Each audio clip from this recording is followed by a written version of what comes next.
Welcome to the Deadzone Podcast. Deadzone is the sci-fi tabletop miniature skirmish game from Mantic Games. And now, here are your hosts Rob Harper and Jack Pike. I am your announcer, William Randolph Wintergreen. Welcome to episode 77.5 of Deadzone the Podcast. In this episode, we have Ben Edwards on to talk about his Deadzone League. As always, you can go to deadzonegame.podbean.com to see all the pictures, or you can go to youtube.com/c/Deadzone the Podcast for the video version of the show. And now on to the episode. And welcome back to the Deadzone Podcast. My name's Jack. I'm Rob. And we have a special .5 edition here, because we have a very special guest. And Rob, who's joined us this afternoon? Joining us, all the way from jolly old England, is Ben Edwards. Ben, introduce yourself. Well, you already have. My name's Ben Edwards. I've been into Fantasy Kings of War mostly, but recently got into Deadzone. I think I've played about 7 games maybe, ever. But started off by buying a load of models, then did all of the Battlescribe files, and now I'm set up this league with a tournament at the end of it. Yeah, so you started with Kings of War, and all of a sudden you ended up doing everything for Deadzone. It's like you've jumped in headfirst into this pool. You definitely didn't go half-assed. No, I'd get bored very easily. So if I'm not doing stuff, I would generally wander off. So with Kings of War, I go to a lot of tournaments. There's always a lot of activity.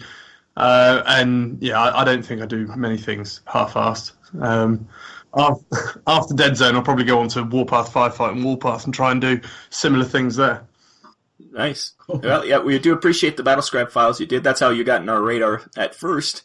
But since then, you've been crazy. You've started your own league, and you said you're doing a tournament at the end. Explain the league, because it's not just, hey, let's just have a league. You're pretty in depth with this thing. You've got it all organized up here. Well, it started off as, hey, let's have a league. That was the very beginning. In the beginning, there was let's have a league, and that was Matt Ramsden at the Pit Gaming Shop, which is about 20 minutes away from where I live. And he also runs a gaming club on Tuesday nights with Matthew Mountain. If you know him, you should do. He's another Pathfinder like I am. And so it started with Matt Ramsden saying, could you organise a league for us? We want to try and kind of play some more Deadzone, because there was a few players there that had played it, but they didn't get regular games in. And it was kind of getting pushed aside by other games that were coming up. So I agreed to do it. But as mentioned, if I'm going to do something, I'm going to do it properly. So it ended up as 14 players, 13 rounds. So that's everyone playing each other once.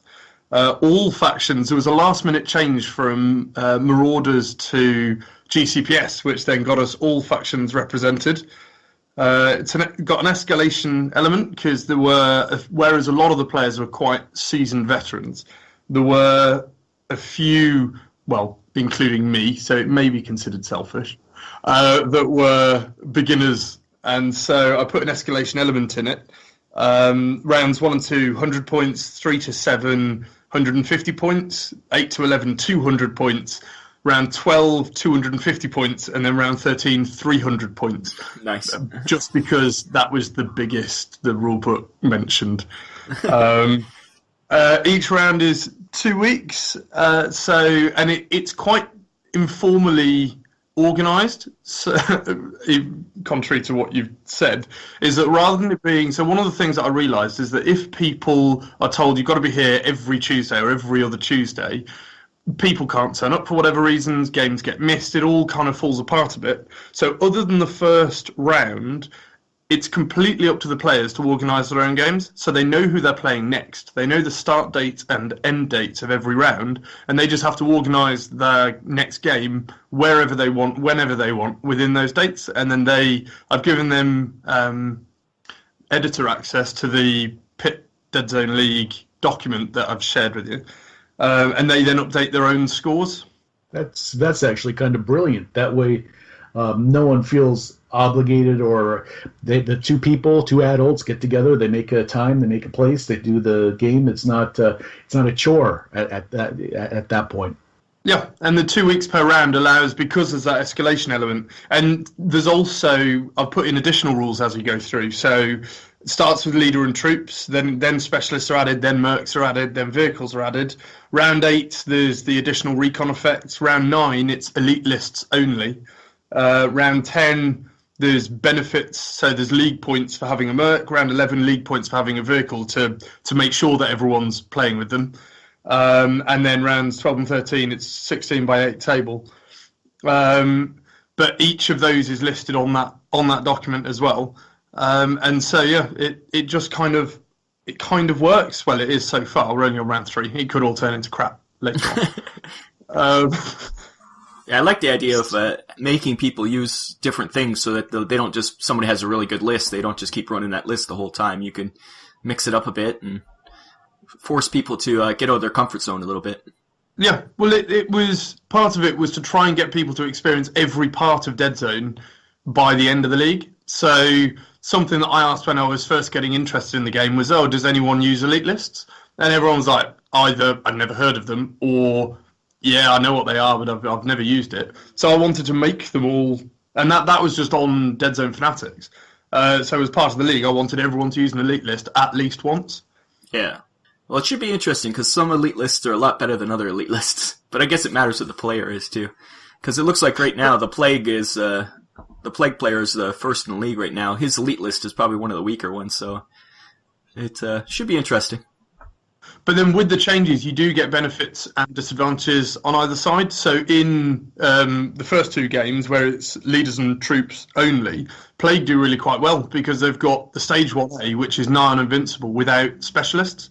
So then that gives them a bit of an advantage against the Enforcers or Forge Fathers, where their leaders aren't as strong as the Stage 1A. And they don't have the tough and other things that keep them alive, kind of size 4, etc. They do get Pathfinders, though. Pathfinders are pretty tough. Mm. And I'm amazed the Asterians. I'm looking at the list here and seeing all the stats so far. The Asterians have 0 points. I would have thought with the Kalishi, those guys are pretty tough for troops. Matt Manson just decided that he's on holiday. It's very, very selfish of him. He just hasn't got a chance to play yet, I see. No, Tony Strongman and Matt Mountain haven't played yet. And I think my round 2 is against Matt. And I think ours might go past the end of round 2. But as soon as I get to have a game with him, that'll be filled in. And to be fair, Tony decided he was ill in the first round as well. Again, very selfish. Yeah, what's with these people? They should be getting in their deathbed just to play these games. I don't understand. Absolutely, that was my attitude. But I put the holiday person and the ill person together, so that works out. In terms of the the other thoughts going into the league was that each of the things that we'll go on to says the different types of prizes and kind of the way that it's been set up. It's all been based around trying to keep 5 stakeholders. I'm a project manager, so I'll always think of things in stakeholders.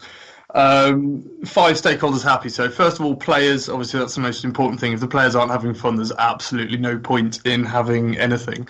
The next is sponsors, because as I think you mentioned in your last podcast, there's quite a few sponsors to this now. So making sure that they're all happy, and kind of, I'll go in, if you want me to later on, I can go into how I've done that, because all of them are happy so far. The Pit Game Shop, yeah, for sure, who asked me to do it. The Deadzone community, I think it's always important to try and get community involvement, which can be hard, obviously, when it's an event, a group of players, particularly tournaments, because, it's one day, no one's going to watch a day's worth of tournament. But League, I think you can get a bit more involvement from the community. And the last one, but not so much, is Mantic Games, the company as well. So a lot of the sponsorship, for example, is scenery. So if I started saying you should buy this MDF scenery instead of Mantic Games' plastic scenery, they may not be too chuffed with a Pathfinder. Right. Yes, for sure. So, but Mantic should always be last on the list. I agree with that. It's more it's more No. pushing the game without kind of sidelining Mantic stuff for that game, because I think the Battle Zone stuff is obviously fantastic. I've got kind of way too much of it now, if there is such a thing. But it's right. It's the players, and you're going to be buying the game from them anyways. So it's the players that, and like you say, where you're playing is the most important, probably. Yeah. And there's already a number of orders gone into the Pit Gaming Shop to buy various vehicles and troops and bits and bobs. I've just picked up an order of elite leaders so that people can do their elite lists. Yeah, that's cool. Yeah. I'm sure everybody will be happy with that. The Mantic will be happy that the store's ordering stuff, and it's just the showing how well you can do a league is showing other people that they can do it also, and hopefully it'll expand to different stores and keep doing it like that. Yeah, well, the Mantic Games as well, they're doing... have you seen they've started doing Mantic Open Days, like on-the-road open days? So they did one in Rochester, in the southeast of England, and it is a Mantic Open Day, but just at a gaming store, and they're doing that for the Pit Gaming Shop on the 27th of January, I think it is, 27th of January next year. So, I mean, Mantic do know the company, and they're very supportive of them, because the Pit Gaming Shop has been very supportive of Mantic Games. Matt Mountain has been doing a lot for them in the past, and still is. So, yeah, there's a good relationship there. Yeah, that's good. Yeah, that's something that the U.S. and North America in general, so far, it's had more issue, since it is such a big place and it is so far away from the HQ that that kind of support isn't as much here. Like that, they don't have Mantic Open Days over here yet, but hopefully that'll expand this side of the ocean too, because that's something that will expand the hobby no matter what. Because that's, I think, the number one thing, especially with Deadzone, is that people say, well, nobody's playing it at my store kind of thing. Yeah. But this is the way to do it. Like that's how you get people to play, is to have open days and stuff like that. Yeah. And to be fair, it's only been one in Britain so far, so it's not as though it's a common phenomenon.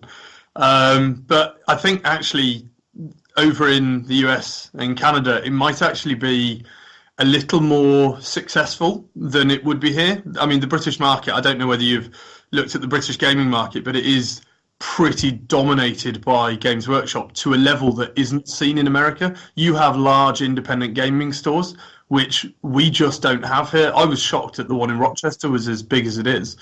Gaming stores that are not Games Workshop gaming stores are usually very, very small with very little playing area in them. Yeah, it's the opposite here, where they don't have GW stores, so it's everybody independent is the way to go here.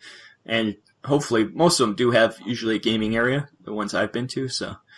Yeah. But yeah, we don't have that same presence, that's for sure. I remember going to England, and every other corner there's a GW store, and it's like, wow, that's pretty crazy. Which then shuts out independents from the market, which then, because the independent stores can't grow as much, if you do an open day there, you're going to get, 3 or 4 tables in, and it'll all be a little cramped, whereas Rochester was really quite big. I was surprised at how big it was. And we could spread out a bit. We had a game of Kings of War going on. I was doing Deadzone demos all day. Matt and it was Matt Mountain, and I think Andy were doing The Walking Dead demos. We had all of so at open days, you obviously get the opportunity to buy loads of rare and unsold minis that from days gone by, and all of those were out, kind of being sold. Ronnie the Bard was on the table. New one coming with Vanguard. Looking forward to that. Yeah, and that's we'd love to see that kind of thing over here, where we get the Mantic Open Night at Adepticon, but it's not quite the same. It's more just a meet and greet kind of thing with the people, but it'd be nice to have that actual game area and play some games and play some demos and things like that. Yeah. You should get onto Mantic, get him to do it. Well, so I suppose the community Pat's working on it, but we'll see. He's a busy guy, so. So let's talk about the league a bit more. And you're explaining you have all those rounds. It's very interesting for that. And then at the end, you said you were going to have a tournament or something? Yeah. So we've got the Pit Deadzone League, which is this 6-month behemoth of a league. And then at the end, I think I've put it as the 22nd of May. I've just put a date. Was it the 22nd? It's in the middle of May sometime in 2018, because that's a few weeks after the league finishes, like the last round of the league is over, and league players will get tickets available 1 week before general release to encourage them to come, but it will be open to anybody.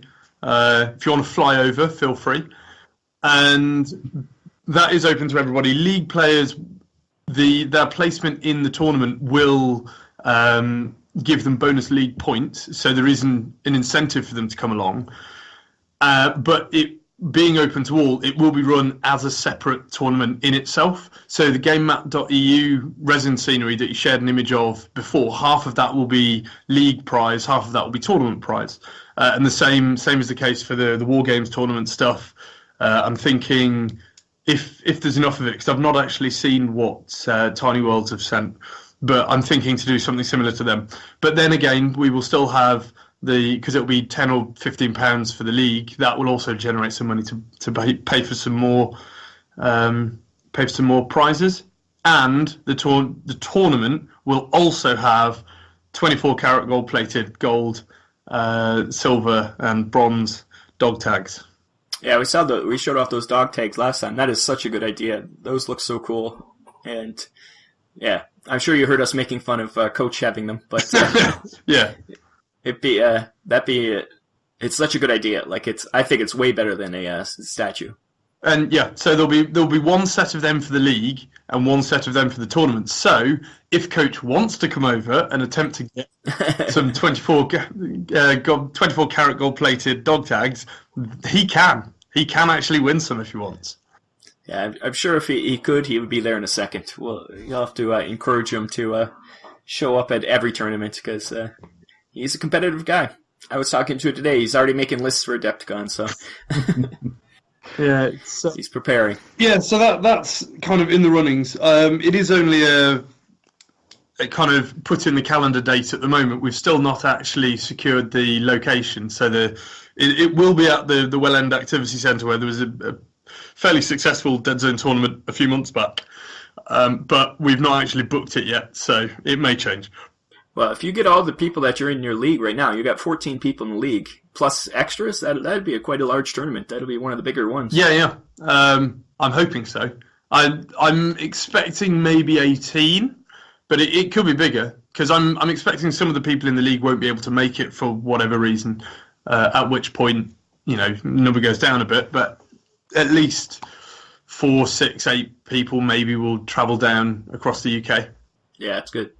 Yeah, you're doing so much. It seems like, especially for someone who just started, like it was this year, right? Like you started Deadzone? Yeah. This may have even been this summer. You're actually like one of the leading people in the Deadzone world getting things done. So it's nice to see.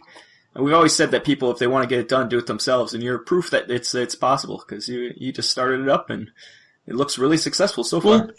Well, after getting interested in the game, it just seemed as though it needed a bit more life. Kings of War is got a very vibrant scene. Kind of Kings of War fanatics on Facebook has got constant new threads on there of different people asking different things, pictures of tournaments, loads of tournaments, obviously throughout the year.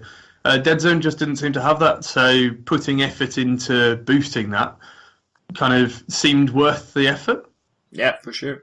And it's you're a shining example for everybody else. That's all I'm saying. Like, and hopefully, if somebody else wants to do it, they can contact you and find out how to do it, because you're doing it perfectly, I think, so far.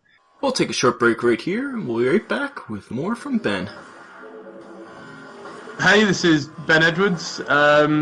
Organised the Deadzone League and Deadzone tournament. GameMat.eu, as mentioned in a previous Deadzone the podcast. GameMat.eu have offered 5% discount to all Deadzone the podcast listeners.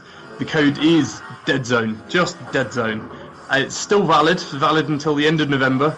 They do pre-painted resin terrain, which you'll see in a load of pictures on Deadzone Fanatics, high-quality mousepad mats, fantasy and sci-fi, and 6x4 gaming tables. Go buy it. So, as well as the gold, silver and bronze dog tags, which, to be fair, I actually thought it'd be a good idea to do that, because if that catches on with other tournaments, you'll basically be able to, like, if you come first, second, and then another second in various tournaments, you can show what you've done very easily, because you can just wear your dog tags to every other tournament. So that I thought would be fun if it caught on a little, as like a bit of a thing for the Deadzone scene. So as well as the ranking prizes, there's supporter prizes, there's community prizes, and there's spot prizes, all in the league. So this is just talking league. So supporter prizes, and I did this because it's fun and it's good for the community. So, you know, people follow their football teams. You know, why wouldn't they follow a Deadzone player in a Deadzone league? That was the kind of kernel of the idea.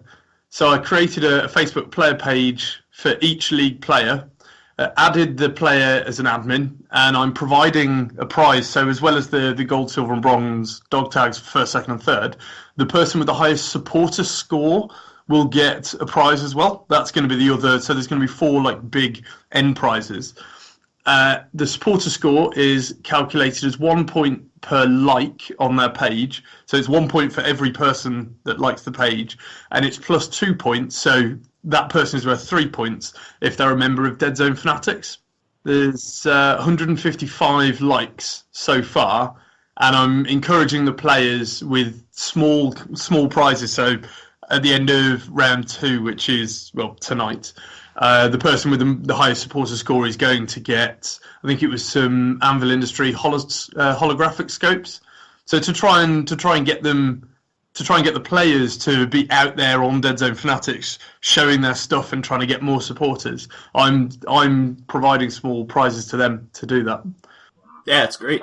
Yeah, you got to give us the links for all those, all the different players, because I've seen some of them on there, but I've liked some of them, but I haven't seen them all yet. So you got to get all the links out so people can find their favorite faction and favorite player. Yeah. So in general, it's the player, the player name dash the player name dash the faction. So Matt Ramsden, Veer-Myn, Tony Strongman Enforcers, Shane Watts Enforcers, Mike Morris Enforcers, Richard Gill the Plague, James Ramsden the Plague. James Ramsden is Matt Ramsden's son. Aaron Newvell the Plague, Tim Merrill GCPS, Robert Rowland Wills Marauders, Reece Walker Rebs, Matt Mountain Asterians, and then there's Colin Jackson, Niall O'Grady and me as Forge Fathers. Mike Morris doesn't have a Facebook page because he doesn't have Facebook, which makes it a little more difficult. But perfectly acceptable. There's no reason to pressure anyone into social media. No.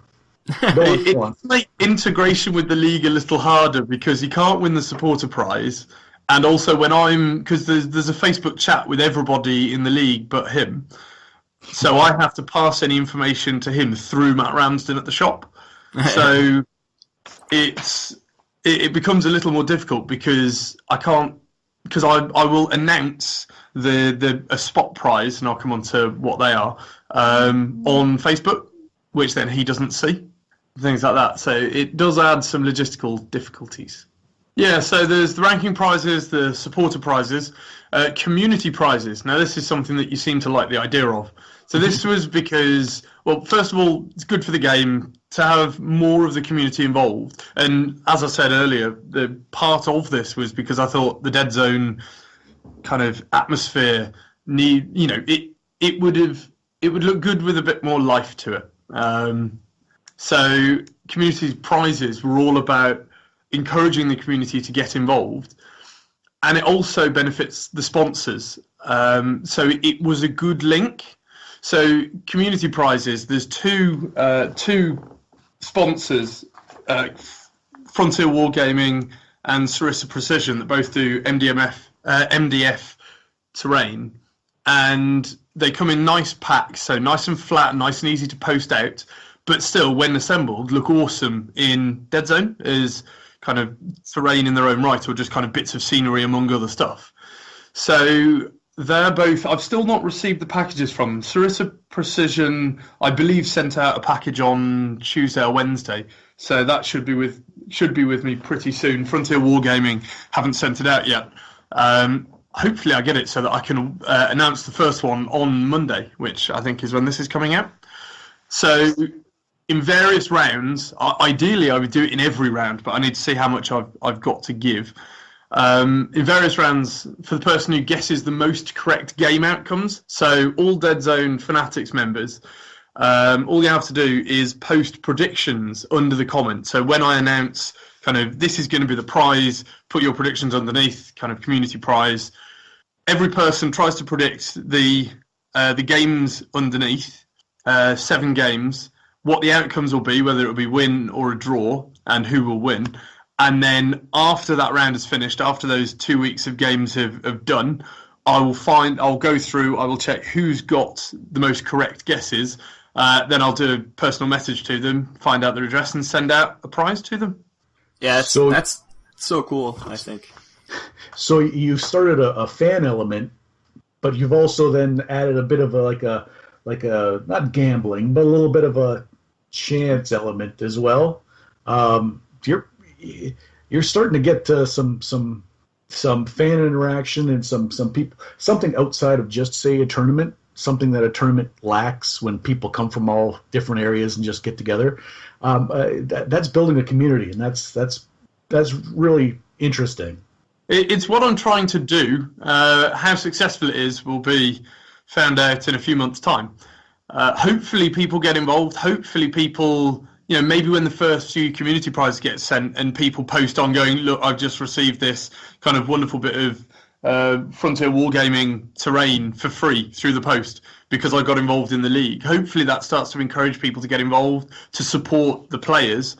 And then the more involved the community is, not only is it more fun for the community, but the sponsors are happier because they get more views of their stuff. The community's happy because it gets to view more stuff from various sponsors. I mean, all these sponsors, I've made sure that I've picked sponsors that I believe will be good for the community.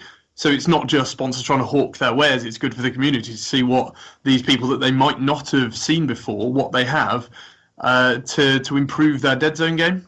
Yeah, for sure. That's once we ask for reviews for it, same idea. It's like you want to expand. I think a game to be successful has to expand past the company that's making it. So like all these secondary companies, once they start making specific Deadzone terrain, which some of them actually do, it's really interesting to get the word out about them, and then they get more popular, and then the game gets words out from their sites as well as Mantic's site, and it just the game expands that way, and that's the way to do it. I think is to get all these people involved. Yeah. And the final one was spot prizes. So these are just kind of literally on the spot prizes. I will be at work and I'll think, wouldn't it be awesome if I challenged some players to do X, and then I give them something little for it at the end of that round. So random things. So for the first one, in the first round, it was, for example, the player who killed the highest points value, so not victory points, the actual points value of their opponent's strike team, was going to win 10 resin muzzle flashes from Anvil Industry. So I posted that out to everybody. They all had the games except for obviously Matt Mountain and Tony Strongman, who haven't played yet. But they would have found it difficult to beat Newvell, who actually won the prize, Aaron Newvell, because he killed his opponent's entire strike force. It was gone. There was no strike force. It was 100 points. Well, 99 or 98 or something. So I just awarded him the resin muzzle flashes on the spot. And to be fair, as a bit of a consolation, because I wasn't expecting a complete rout of any of the players, I then awarded Tim Merrill, his unlucky opponent, some resin sights so that his troops will start shooting better. Well, it is the GCPS regular troops aren't great. It's for them. It's the specialists that really shine. So I could see them getting beat up pretty bad in the first couple of rounds. He was playing Marauders in his first round. He actually hadn't received his GCPS yet. So he said, can I still just play Marauders first round? And because obviously Marauders and GCPS in Warpath are part of the same thing, I went, go on. It works with the fluff. Go for it. And the Marauders also, it's just really commandos. So yeah, you're going to get beat up pretty bad. Once again, it's the specialists that really work for them too. So yeah, he's already put those sites on his GCPS troops and posted it on his player page, and I've shared it to Deadzone Fanatics, so you can go and have a look, because it's absolutely amazing. Like, I'll go through the sponsors in a sec if you want, but I've been really impressed with the Anvil Industry stuff. Yeah, that's it. We would never have known about these smaller companies with that kind of stuff. We never thought of scopes and muzzle flashes and stuff. So already that's successful because we would never have even thought of that. You think of of alternate models or head swaps and stuff like that, and obviously bases and mats, but just the little accoutrements, that's where it gets interesting. Yeah. Well, I've gone basically anything that I've seen online that I think, oh, that'd be good for Deadzone. I've put them in that in the sponsors document, and then again, put who, if I can find a name for a person, because it's obviously better when you're trying to ask for things to ask by first names, their information, what country they're in, so that you understand whether they may expect you to pay for postage and all of that. As soon as I see anything, I go, oh, I'll stick them on there. And then, so there's a couple at the bottom that I think could actually be really good for sponsorship that I've not asked yet, because I found them since I had already got enough sponsors for this, because I don't want to take on any additional sponsors now, because it will dilute what the current sponsors, the benefit that they'll receive. So I'm being a bit careful on that in that respect, but it means that there's ones at the bottom that haven't been contacted that kind of Andy Sharp could look at, because I've found them. Yeah, you're sharing this list with other people doing their tournaments and leagues to, like you said, I don't think we said on the podcast that you want to make sure that each place doesn't get just bombarded with people asking for stuff. So you want to share the wealth, but not over ask, so that they get sick of hearing from Deadzone people. Yeah. So I suppose, I forgot that it wasn't recorded. So just a quick overview for the recording. So there's a document with all of the sponsors that I've found that might be good for Deadzone. All of the information about them, how to contact them, what the names are, what country they're in. And then you type in when they've been last contacted. So when I've sent them an email, I type in the date there. And then through formulas and conditional formatting, I've put it as a 60-day cooldown time. So the column that they're on, the row that they're on goes red when you're not meant to contact them, because they've been contacted within the last 60 days. And then as it comes up to being okay, they turn amber. And then when they go green, it's okay to contact them again, so that it's at least giving them 60 days since the last contact. And also then I've put whether they pledged or not, so whether they sponsored or not, and what they sponsored, again to give other people organising a feel for what type of stuff they're happy to give. Some companies only want to give kind of 2 pieces of terrain. Some, like GameMap.eu, have been fantastic in providing a whole industrial set, which is kind of incredible terrain. I bought an industrial set for myself as well. And War Games Tournaments, who provided, or will be providing, they're currently building it still, they're currently making it, the Slot and Stack industrial terrain set, which is massive. It covers a 3-foot by 3-foot table, as well as Junktown extras. So we're going to build up and paint an entire table of their terrain. Nice. And hopefully it'll let us at least get the names of these companies and their websites, so that we can put it up on the thing, so other people want us to support them and go buy stuff from these people, because it's pretty much a vetted list of great stuff for Deadzone now. We can put that up so people can go support them on their own too.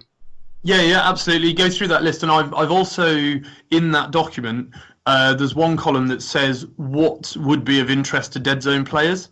So if there's kind of 15 different types of terrain, I've identified kind of terrain, I don't know, the second terrain and the 5th terrain out of that 15 is good for Deadzone, and I've typed that in there so players can click on the website, look at that document and see what they should be looking for.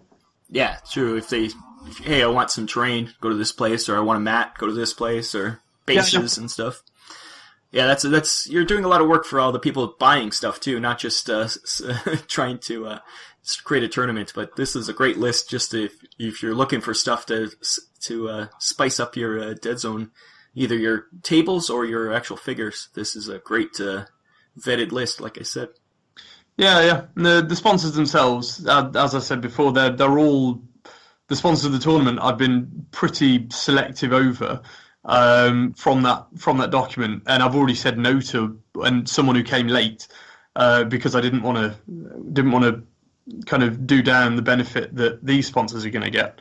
So there's GameMat.eu, which they were the earliest one. So that kind of came about just because I was talking to Matus and about buying my own stuff from him because I think it's that good. And even though the postage can be a bit expensive, for what you get, unfortunately his website doesn't show scale that well, but what you get is massive. It's absolutely fantastic. Even the Gothic ruins that kind of aren't obviously that good for Deadzone, but they're a good foot high, these kind of Gothic ruins. It's absolutely insane. So they do kind of pre-painted resin, which is what we've got, high quality mousepad mats, and then 6x4 gaming tables as well, so fold up 6x4 tables. We're using them throughout the league, so you should have seen on the Deadzone Fanatics page, a lot of the tables have got their stuff on it. So it's good for the players because they get to play with some interesting new bits. It kind of livens up a table when you've got some interesting bits on there that aren't just squares and battle zones terrain. And then, as I said, they're going to all be given away as prizes, half in the league and half in the tournament. Yeah, it is much more interesting. I know, Jack, when we got some of those cool mats and it's cool terrain, it changes the game totally. Oh, for sure. And it's nice it just mixes stuff up. And especially once we went to Adepticon, sometimes you go to tournaments and sometimes the scenery they have is, adequate. But if someone goes above and beyond and adds a little that extra touch while you're, say, in a league or something like that, then it adds a little something. It shows that someone actually put some thought. Anyways. Yeah. GameMat.eu works really well when it's with Battlezone stuff. I tried a few games of it just on its own, but because you can't go inside any of it, it does change Deadzone a little too much. But it works, as from all the pictures, go check them out on Deadzone Fanatics. It works really, really well when you stick it in with some other stuff. War Games tournaments, and they do MDF scenery and terrain. And I can't remember what game you mentioned it was for, but they've basically got an entire set of scenery that is based around 3-inch cubes.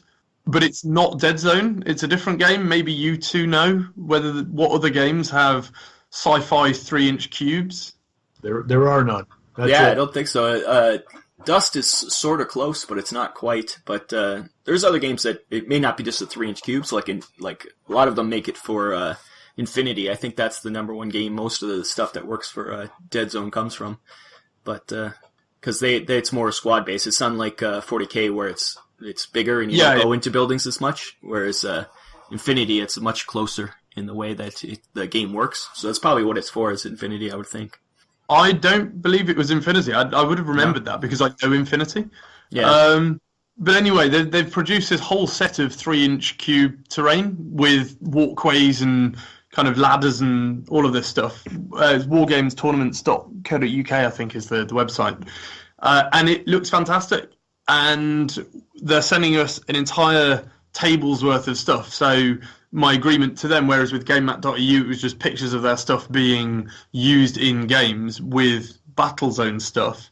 Wargames tournaments, I've agreed that at least one game per round is going to be entirely their stuff. So it shows an entirely different style of Deadzone terrain, which I think is good for players, because I saw what put me onto them was seeing one picture on Deadzone Fanatics of someone using their stuff in a game. I don't know who it was. I think it was someone in America, to be honest.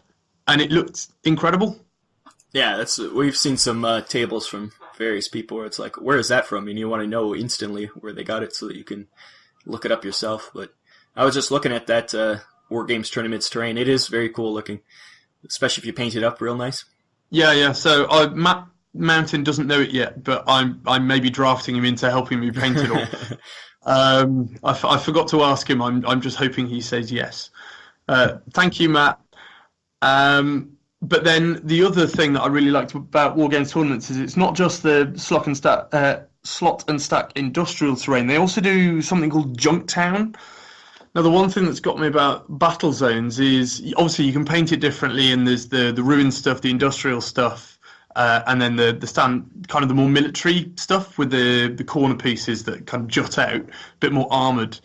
Junktown is the only Dead Zone scenery that I've seen that looks really good as Rebs type terrain. I can't imagine how the battle zone stuff fits with Rebs as well, kind of maybe the rundown stuff. But Junktown is quite literally that. Junktown, it's like half a sewer with rags hanging off stuff. So you know the Rebs Strider has like a rag hanging off it.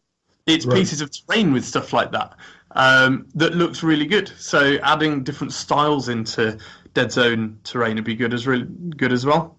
Yeah, I was looking at this Junktown outer wall and stuff. It looks like just a makeshift like fort. But even some of the walls, they have it looks very like the battle zones, where it's just a slightly different style, but it's got the fans on the side and very cool. Like, yeah, this stuff is really neat. Yeah. So you blend all the battle zone stuff, this war game tournament stuff, all this, and it really it makes it look nice and gives their players something different to play on. And maybe broadens some horizons. Maybe changes the way people play sometimes. Yeah. So that's we've got Frontier Wargaming and Sarissa Precision that do terrain as well, but they're going to be used for community prizes. So you won't see pictures of those. I'll put up pictures of the packs themselves, obviously, when the community prize gets awarded. But Frontier Wargaming, Sarissa Precision, again, they do other styles. Sarissa Precision does seem to be a little more focused around Infinity. That's where that's come from, I think. Yeah, we have some Sarissa stuff that we've had for review, and it is very nice, but it is definitely more Infinity based. But again, different style, different look, and maybe a different gaming style from that as well. In terms of non-terrain stuff, we've got Tiny Worlds Wargaming, that's your standard kind of a bit of hobby everything shop. So there's paints, brushes, resin bases, base toppers, scenery, terrain. And they do quite a lot of the resin in-house, I believe. So it's resin bases, resin base toppers, resin, scenery, and terrain. So they've sent over some tank traps and obstacles. I've not seen them yet. I know which ones they are online, and they look really good. And they'll probably be included in the final prizes. I might use them as a fairly big spot prize or supporter prize to encourage either of those. And then the one that I'd love to go on to, Anvil Industry. Now these I've been amazed at. The quality of the resin that they do is incredible. So they've got their own sci-fi game, which is Afterlife. And I believe it won the most original game at Crisis 2017. So they've got pedigree in terms of the game. And all of their miniatures are highly modular. You buy legs, you buy arms, you buy a left arm, a right arm, a gun, a scope, a backpack. You buy them all separately. You can buy a pack with all of them in. But the general feel is that you buy a head separate to the body, separate to the leg, and they're all £1, £1.50. And then you build your dude out of all of the bits that you want, which obviously works perfectly if you want to add bits to your Dead Zone miniatures. So I bought they gave me a voucher basically, so I got a bunch of free stuff from them. And I bought, I didn't buy any weapons in the end. I did buy some rocket launchers that might look good on a walker. I bought a bunch of different types of scopes. They've got sniper scopes, holographic scopes. They've got kind of, I think there was some night vision scope or something. They've got backpacks. So I've got a backpack with mechanical arms coming out the back of it. It's kind of 5 or 6 different mechanical arms that you can choose from sticking out the backpack. You can buy capes. I've got some thick shoulder pads and thin shoulder pads. The muzzle flashes, which have already been seen on Dead Zone Fanatics. But if you go and look at Tim Merrill's GCPS players' pictures, he's already put those scopes on his GCPS miniatures, and they look perfect. They look as though they're kind of meant to be on there, and it just works. Yeah, it's cool. Yeah, adding those kind of bits, that's that's the next level for this game, I think, is right now a lot of people are playing it pretty straight, but we're seeing slowly but surely, we're seeing a lot of conversions and modifications on stuff, and I think that's great to see. Make your miniatures your own. Yeah, and they've also got heavy weapons, so kind of even the mortar, for example, that they do, and I got one of those as well. That'll be some price somewhere. The mortar, you buy the legs separately to the top of it so that you can have a mortar on tracks or a mortar on 3 legs or a mortar on a weird hybrid of both. And then you buy the top of the mortar, which you choose which shield you want on the front of it. So there's one fairly plain sci-fi shield. There's one more traditional, kind of now human, kind of modern looking shield. And then there was one that looked quite Imperial type shield, kind of 40k style. And again, you choose your different bits that you want to make up your own mortar. Like, that's how this company works. So there's some awesome, there's kind of big autocannon guns that you can buy. So it'd be interesting to see people modding those into things. Yeah, especially with the new crew weapons to make them look different. That's neat. Yeah, I've basically got to somehow manufacture giving Tim Merrill the mortar because GCPS, that mortar would look fantastic. Although I suppose the players have got eyes for it as well. Yeah, that's right. Does anybody else have a mortar? There is another crew-served weapon. Oh, the Rebs have something, but I think it's just a missile launcher and things like that. Might have to set up a little 4-way challenge between Richard, James, Aaron, and Tim. Fight it out. And then last few sponsors, Frontier Wargaming already mentioned, Stress of Precision already mentioned. Again, different MDF. Why do I keep calling it MDMF? Odd. MDF terrain. And I've not received either yet, so I'm not sure exactly what I've got. But they will be all community prizes. Whatever I get from them will all go out to the community. Yeah, it's cool. Yeah, you've got Europe covered pretty well with all these prizes. And and Mantic Games, they've finally agreed to sponsor it. Mantic, yes. Well, you are a Pathfinder. They better help you out. It took me 2 months, dude. 2 months! Well, that's faster than most, I think, for them. No, I know they've been... To be fair, I go to HQ every other Monday, and I know how busy they are, so I wasn't expecting next day delivery type stuff. So that's all of the sponsors. Hopefully that's enough. I'm obviously wanting to give them all out at some point. But then again, some of all of that has to be used for the tournament as well. So it's not that all of that will be going to league players. A bunch of that will be. So, for example, spot prizes. So kill the most or kill the least type prizes. And I'd love some suggestions from you guys and any on Deadzone fanatics. Kind of, if you've got other suggestions for spot prizes, I'd love to hear them because I've run out of ideas. So I'll be doing that through the tournament as well. So whoever kills the most in the first game gets X, Y, and Z. Well, everyone, you can leave comments in the section below. I know we've got some people who will be listening to this or watching this on YouTube, and they've always got good ideas. We have a lot of good fans with some interesting ideas. So please let us know, and we can help Ben out. You can always email us at deadzonepodcast@gmail.com if you have any ideas also. That'd be the most surefire way for us to get them. And we'll pass them on to Ben. Yeah, I was thinking of giving another prize for a bigger community prize for the person who got put forward the best suggestion. But at this point, I think I'm running out of stuff, even with all of it. Yeah. Depending on, to be fair, I've got no idea what Mantic is sending me, so I've not actually, whereas I've kept all of the current sponsors quite separate, so GameMap.eu won't be mixed with other stuff, that is just them and Battle Zones to show that, and that's how I've won them over to supporting. Wargames tournaments are all their own stuff, Frontier Wargaming Stress are all community prizes, Anvil Industry are basically all spot prizes, Tiny Worlds Wargaming, spot prizes and ranking, again, they're one of the grayer areas as to what I'll use them for.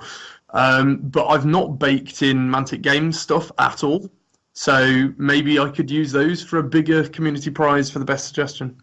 We'll see what I end up with. Yep. Don't overextend unless you have the stuff for sure. But that's the best thing about being such a long league. You can always change things and add new stuff as you get more stuff in, and like I say, you seem to want to give most of it out again. You're not greedy like some of us would be. What's the point in prizes if people don't get them? Well, that you would get them. That's the thing. Yes, but that would also make me an arsehole. Yeah. Oh. Oh, wait, am I allowed to say that? Because I know America gets very prudish about things like that being broadcast. Well, we tend to let most of it slide. Oh, that's good, that's good. Before we have to step in with a beep. Yeah, the language is not a problem. If you were to show us your nipples, then they might have a problem, though. Really? Because on British TV, that's basically par for the course. Well, yes, here as well, but... It's the U.S., they're getting prudish about that kind of thing. But, How old? yes. But you can have a gun. Yeah. Let's not get political here. No, moving on. Yeah, so I have a question. You got into Deadzone by doing the Battle Scribe for Deadzone after doing the Kings of War. I've not done the War Battle Scribe files. No, but you were Just in playing Kings of it, War. You did the Battle Scribe. You got into Deadzone. Yep. So you use Battle Scribe. Obviously, you know it inside and out. Yep. Could a Luddite like myself learn to use it? Absolutely. Really? The setting it up, maybe if you really don't know how to use a phone, it does try to help you, like guide you as to how to do it. But maybe the setup might be a little difficult. But as soon as it's on your phone and you can know how to open an app, it then becomes very easy.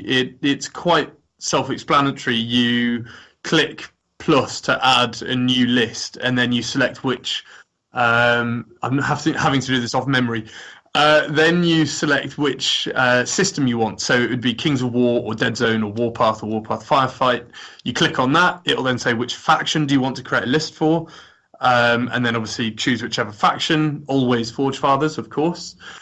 Then you click that, and it will just come up with a blank screen with 4 bars, which will be leaders, troops, 5 leaders, troops, specialist vehicles, and mercs. And you click on one and add what leader you want, and then you click. That will then come back up on the home screen, and then you click back to the home screen of your list, and that leader will appear. Then you click on that leader, and you can personalize that leader, so he will have options within him or her. Major Lauren, GCPS. And then you can add stuff to him or her, and then you click back, and that will then be in your list. And then you click on troops and add whatever troops you want and add stuff to them.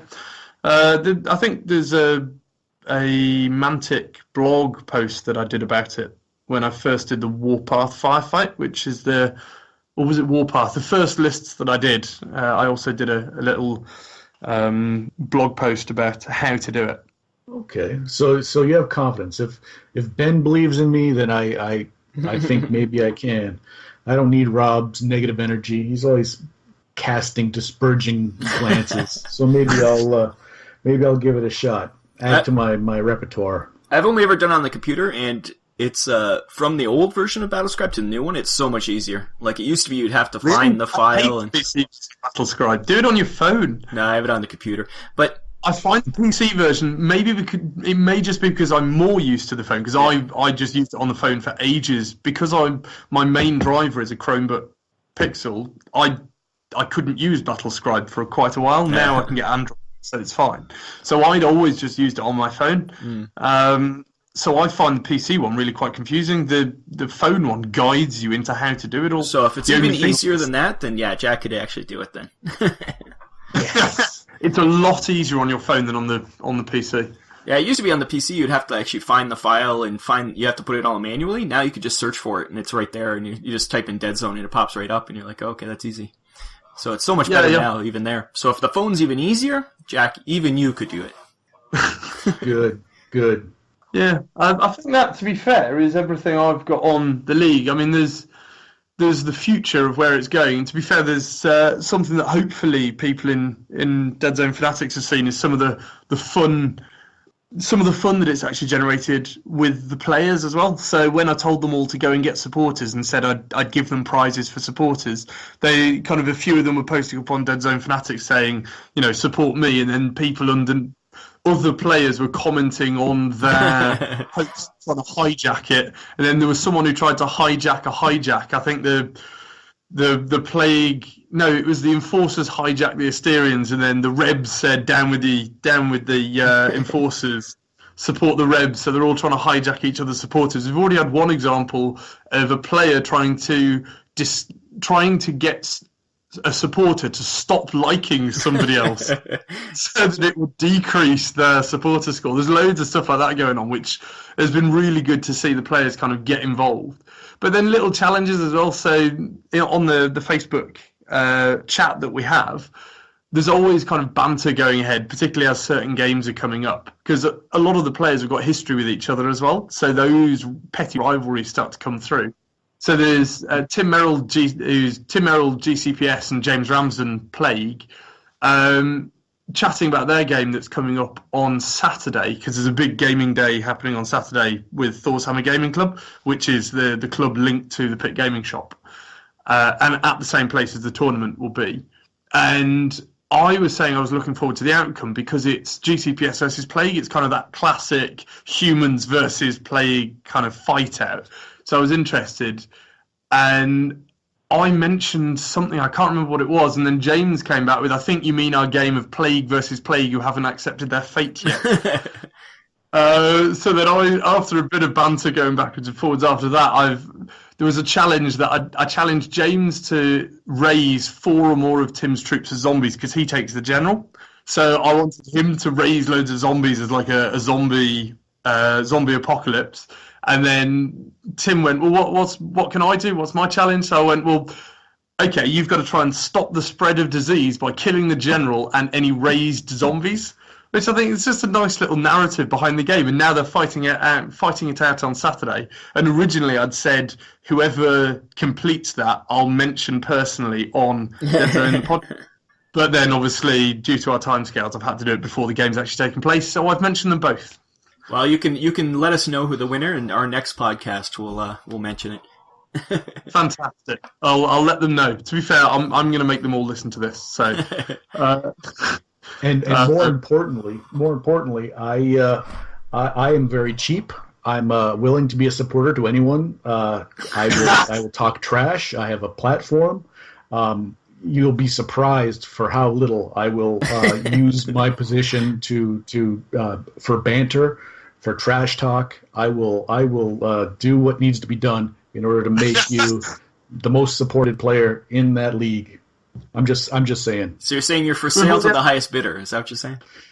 Yes, it goes in tiers, of course. Like at some point, I'll record a podcast shirtless with your team colors painted on my body. Oh God! I'm not above hooliganism either. If really, depending how loose your purse strings are, I'm just throwing that out there. We've already had a few people claim that other people have bought likes, and then I've said, well, I didn't put any rules against that, and it's Deadzone. Crack on. So I've already given the green light on bribing. So, you may see some additional income. Excellent. Maybe you could link Patreon into it. That's right.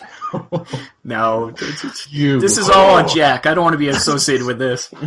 But yeah, so to be fair, I think it was Matt Ramsden got in touch directly with Ronnie Renton and got him to like his page. There was Matt Mountain was getting the Pathfinders to like his page. There's Matt Ramsden's got his entire family liking his page. So yeah, Matt Ramsden's at the top at the moment, but there's 3 or 4 that are in fairly close contention at the top. There may be another burst of activity because this is going out on Monday, right? Yep. Because today, as in when this comes out, I'm going to announce that the next round of supporter prizes is not going to be on the total number, but on the increase that they get. So the person who increases their supporter prize by the most. So we may see some activity. And we'll put the links to all the things in this in the show notes. So if you want to support a specific person or a specific team, get in there. Go for the underdogs. Get them up there. Yeah, I thought it would be fun, and to be fair, it has turned out to be better than I'd imagined. Yeah, that's cool. See, that's the kind of stuff that makes it interesting for everyone, not just the people playing in the league. So that makes it a lot more interactive, which is great. Yeah. I think the last thing I wanted to mention on the league was the future. So in the back of my mind, because I was chatting to Matt Mountain, the other Pathfinder, a while ago about it, is Warpath and Warpath Firefight. Obviously, the other game kind of got stole the limelight on kind of larger skirmish sci-fi games. So Warpath and Warpath Firefight haven't had the airtime that I believe they deserve, because I mean the rules and the rule set is fantastic for both of them, considerably better than certain other games, I believe. But the community isn't there, and so part of the escalation element is expressly to get people to 300 points in Deadzone so that they're perfectly suited to immediately go into Firefight. So Matt Mountain and I are already cooking some stuff up to hit Warpath Firefight hard, and then use that to build up to Warpath. So then we will hopefully have at least 14 Warpath players, and importantly in close proximity, all based around a gaming store that sells Mantic products and a gaming club that is very supportive of Mantic games. Yeah, that's the way to go. And I'm sure once you do that, our friends over at Third Sphere would like to have a chat about that, because they're all about the Firefight and Warpath. They'd like to promote that stuff. So that'll be next year, you think? Next summer? Yeah, we're thinking Firefight 2018, Warpath 2019. Our plans go well into the future. Perfect. I'm a project manager. Yeah, you have to plan ahead. Absolutely. Well, that's great. We can't wait to see where it goes, and so far it's been pretty amazing. Like this is a first, I think, that to have such a well organized and well expanded upon league. We've had a few leagues, but this one's not just for the people playing it, which I think is great. And well, I'm glad you guys like it. Yeah, that's why we're excited to talk to you about it, because we hope more people do things like this, and hopefully they can, if they are on Facebook, contact you and ask how you get started in doing it in their own area, because you're doing it such a perfect way that it's a template for what everybody else should be doing. But I think that wraps it up, I think. Is there anything else? I think we covered everything. I think we've covered everything. And if there's anything that comes up, we'll have you on again to update on the league and how everything's going. Maybe halfway point, we'll get you back on. Yeah, absolutely. And if you could do a little league shout out, just a 2-minuter, just to say that we still exist. That's right. In each of your podcasts. Because, I mean, you've got the link to the league, so you know who's winning and who's losing and what factions are doing well. It'd be really appreciated if you could just kind of keep that community, because I'm trying to get the community involved. Obviously, you're a very good way of doing that, and I really appreciate you bringing me on. Yeah, no problem. We appreciate what you're doing, and we'll definitely keep track of what's going on, because this is very cool. And, that's fantastic. And until next time, I've been Rob. And I'm Jack. Wait, do I say it? Sure. I'm Ben. And this has been Deadzone. Get in there. Yeah, that's right. You got to get in. You got to jump in. But this has been 77.5.